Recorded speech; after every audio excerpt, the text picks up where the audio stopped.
Salam sejahtera. Nama saya Mariam Mukhtar.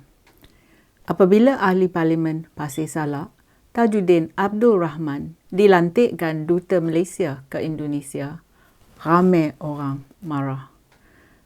Mereka termasuk bekas Duta Besar dan juga bekas Pesuruhjaya Tinggi, bekas pemimpin Angkatan Tentera, anggota rakyat biasa, pemimpin NGO dan juga ahli politik semasa.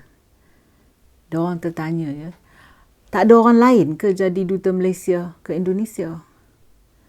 Ada juga yang berkata, Tajuddin tu dah tua, dia kasar, dia tak ada karisma dan tidak tahu berkomunikasi.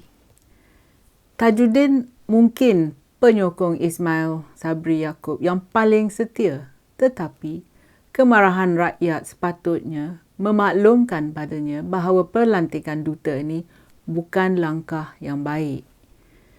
Kami sedar bahawa Ismail memerlukan Tajuddin untuk memastikan dia masih berkuasa dalam UMNO baru. Terutama sekali apabila Zahid Hamidi dan si Banduan Najib Abdul Razak makin kuat pengaruh mereka setiap hari. Daripada mendengar rakyat dan bekas duta, Ismail telah terus buat degil dan mempertahankan pelantikan Tajuddin. Dia berkata bahawa dia tidak dapat memuaskan semua orang.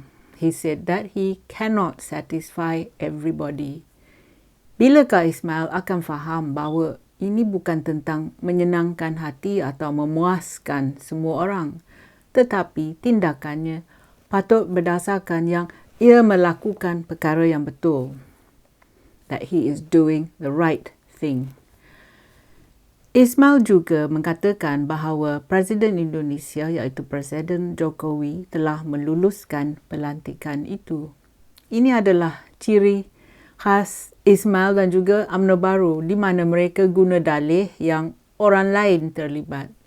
Jadi jika Tajuddin cuai dalam perkhidmatannya, Ismail tidak akan teragak-agak lagi nak salahkan orang Indonesia. Ini adalah tabiat buruk ketuanan Melayu, di mana mereka suka salahkan orang lain kalau ada benda yang tak kena. Juga dalam mempertahankan pelantikan Tajuddin, Ismail berkata bahawa Tajuddin adalah seorang ahli politik yang berpengalaman. Adakah Ismail kurang cerdik? Kesemua ahli politik tidak boleh dipercayai. Mereka mengatakan perkara yang mungkin boleh memulakan peperangan. Diplomat adalah orang yang cuba berkompromi dan menenangkan segala-galanya. Tajuddin terlalu provokatif dan tidak stabil. Dia harus dipecat sekarang. Sekiranya anda ingin bekerja di Wisma Putra, anda perlu berpengalaman dalam hubungan luar negeri. Dan mereka yang dipersiapkan untuk mengambil jawatan Pesuruhjaya Tinggi atau Duta Besar akan mempunyai sekurang-kurangnya 20 tahun latihan untuk jawatan itu. Saya tanya anda ada tak Tajuddin faham tentang diplomasi? Dia tak tahu kan? Lagipun mereka yang dipilih jadi duta dalam Wisma Putra faham yang training ini mencabar dan memerlukan latihan dan pengalaman yang luas. Tajuddin tiada langsung kemahiran ini.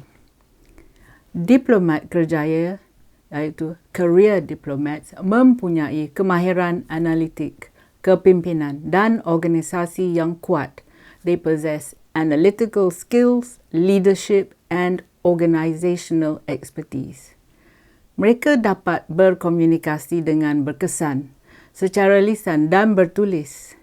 Mereka mesti fasih dalam bahasa lain selain daripada bahasa Melayu dan bahasa Inggeris. Mereka yang bagus mesti fasih dalam banyak lagi bahasa yang lain. Yang kita tahu, Tajuddin tiada langsung kemahiran dan pengalaman ini. Jika Ismail masih tidak faham, berikut adalah 10 sebab-sebabnya untuk menunjukkan bahawa lantikan Tajuddin sebagai duta adalah salah. Yang pertama, ialah tentang rekod jejak sebagai MP, ahli parlimen.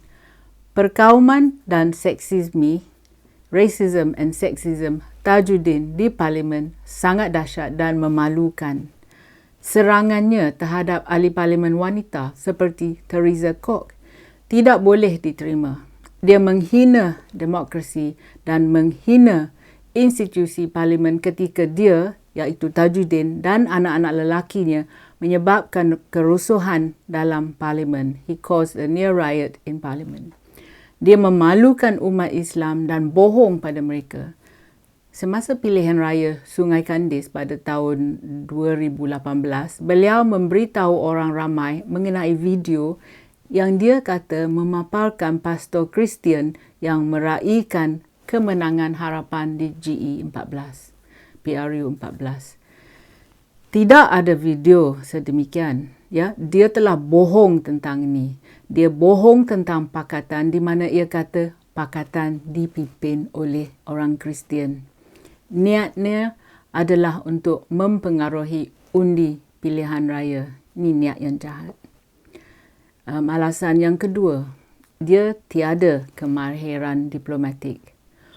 Duta besar mewakili kepentingan negara dan seorang duta besar adalah metafora wajah Malaysia.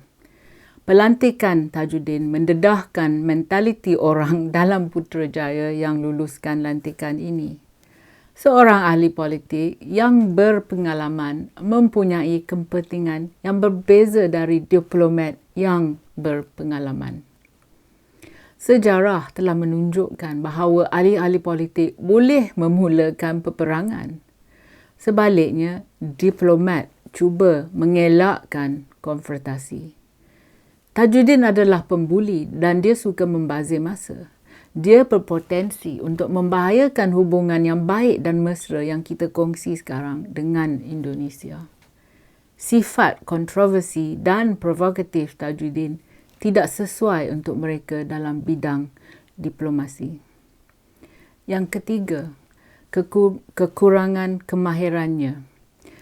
Diplomat kerjaya profesional dilatih khas untuk mengendalikan hubungan luar negeri sementara melindungi kepentingan negara kita. Diplomat kerjaya, iaitu career diplomat, yang sudah berdekad training dapat melakukan pekerjaan yang lebih baik dan lebih berkesan. Jadi, mengapa pula Tajuddin dipilih sebagai duta?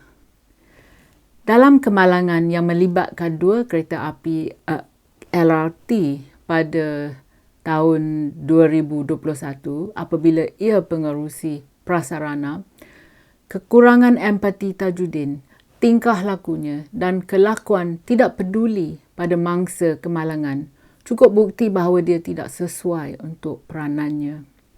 Dia telah dipecat dengan serta-merta oleh Menteri Kewangan kerana dia tidak bertanggungjawab dan dia tiada berintegriti. Alasan yang keempat, mengapa kita menghalang anggota terbaik diplomatic corps yang berada di pertengahan 40-an dan 50-an tahunnya yang telah dilatih dan dipersiapkan untuk mengambil alih sebagai pesuruhjaya tinggi dan duta besar ketika duta sekarang bersara. Lelaki dan wanita-wanita ini harus diberi peluang untuk memimpin dan membawa negara kita di pentas antarabangsa. Lagipun, Tajuddin terlalu tua sebagai duta Malaysia. Kita perlu orang yang lebih muda dan lebih dinamik yang mempunyai wawasan. Tajuddin adalah liability, dia bukan aset. Ya. Ciri-ciri ahli politik UMNO baru yang berpengalaman berbeza daripada menjadi diplomat yang berpengalaman. Jawatan duta besar yang diberinya harus ditarik balik. Alasan yang kelima ialah tentang ganjaran untuk kegagalan, rewarding those who fail. Pelantikan Tajuddin menghina proses pemilihan untuk duta-duta dan juga membuang beberapa dekad latihan diplomat yang berpotensi. Kesetiaan politik tidak boleh diberi ganjaran dengan merendahkan kepentingan jawatan duta ke Indonesia. Jiran negara kita adalah sekutu penting dalam hubungan antarabangsa, rakan dagangan utama, dan kita berkongsi banyak ciri umum dalam agama, budaya, sejarah dan juga bahasa. Negara Indonesia membekalkan Malaysia dengan buruh, pekerja buruh untuk pembinaan, construction, pekerja rumah, domestic workers dan sektor pertanian. Dengan sempadan bersama kami yang kami kongsi, kami juga berkongsi maklumat sensitif tentang ekstremisme agama dan isu keselamatan yang berkaitan. Jadi, mengapa nak menjejaskan hubungan ini? Alasan yang keenam, Ismail Sabri hanya fikirkan dirinya sendiri. Dia harus belajar meletakkan kepentingan negara terlebih dahulu. Menggalakkan kroni politik dengan cara ini berpotensi merosakkan kedudukan antarabangsa kita. Tajuddin tidak mempunyai visi dan perspikasiti untuk menjadikan Malaysia sebagai ahli yang berpengaruh dalam ASEAN. Kami terkenal kerana berita negatif seperti corruption, makan rasuah, ketidakadilan dan perkahwinan kanak-kanak. Kita berada dalam berita kerana sebab-sebab yang salah, sebab-sebab yang negatif. Tajuddin adalah salah satu daripada sebab-sebab ini. Alasan yang ketujuh, Ismail Sabri terlalu terdesak. Tajuddin gagal semasa ia pengurusi Felkra dan Prasarana. Ia terlibat dalam kontroversi salah guna kuasa dan juga dakwaan rasuah. Jadi, mengapa dia diberi ganjaran dengan pekerjaan baru sebagai duta? Takkanlah tidak ada diplomat kerjaya yang lebih muda dan lebih berpengalaman di Wisma Putra yang boleh dijadikan duta selain dari Tajuddin. Tajuddin adalah meriam yang longgar dan perangai kasar dan kuat mengamuknya tidak bagus untuk negara kita. Dia tidak mempunyai apa-apa sumbangan ke arah meningkatkan hubungan dan perdagangan antara kedua-dua negara ini. Ismail terdesak kerana ia takut hilang kuasa dalam UMNO baru. Alasan yang ke-8 ialah mesej kepada rakyat, pesanan. Mesej yang disampaikan kepada rakyat adalah bahawa ampu bodek tu okey. Dan bukan apa yang anda tahu, tapi siapa yang anda tahu yang penting. It's not what you know, but who you know.